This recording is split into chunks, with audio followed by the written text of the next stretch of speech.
President Zelensky's surprise visit to Washington coincided with an announcement by the US of $1.85 billion in additional military aid, which includes the Patriot air defense system. But some Republican politicians have voiced increasing skepticism about sending so much aid to Ukraine, and they're due to take control of the House of Representatives in January.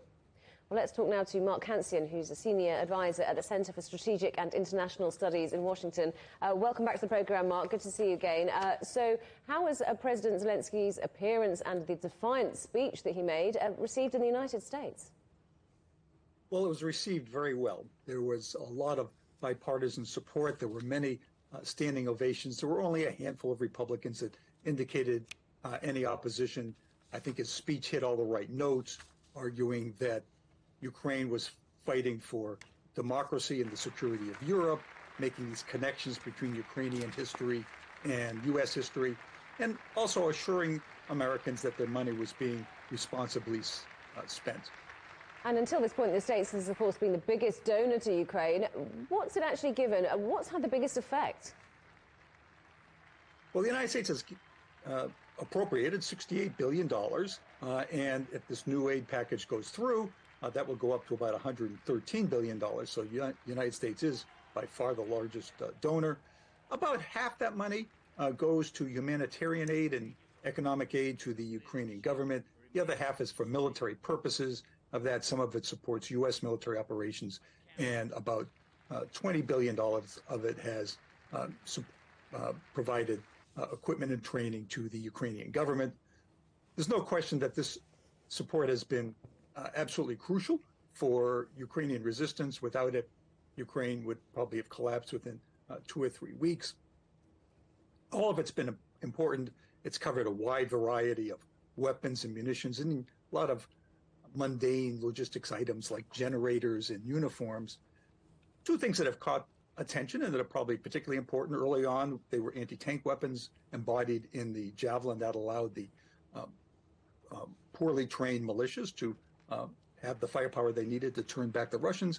Later on, as the front line stabilized, artillery became very important, whereas HIMARS has become the iconic weapon during that period. But cannon artillery was probably more important on balance. So there's been a lot of talk, hasn't there, about the sending of the Patriot air defense system.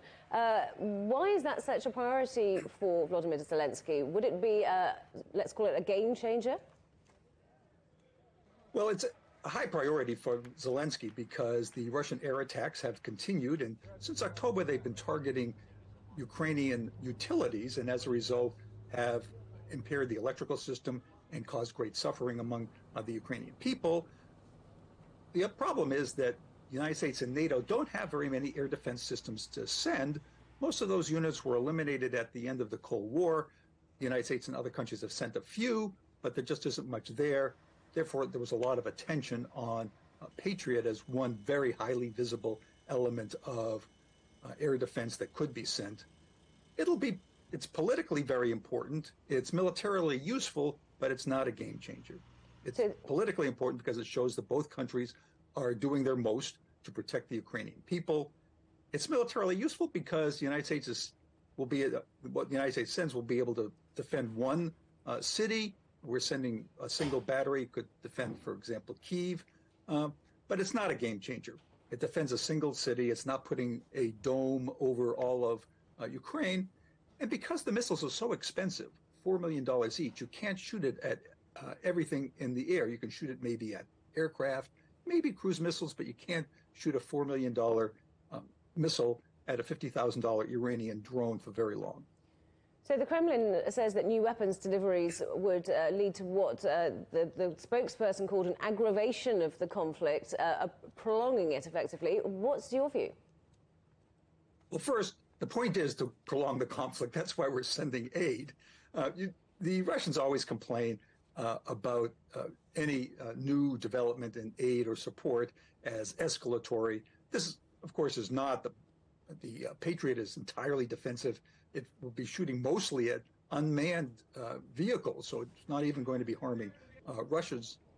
It certainly can't shoot into Russia itself. Furthermore, Putin put down 2 red lines at the beginning of the war. One of them was no NATO troops in Ukraine. The other one was no invasion of Ukrainian territory. The United States and NATO have respected that, and Patriot doesn't contravene those red lines. Mark Cancian, good to get your thoughts today. Great to talk to you. Thank you for joining us. Thanks for having me on the show.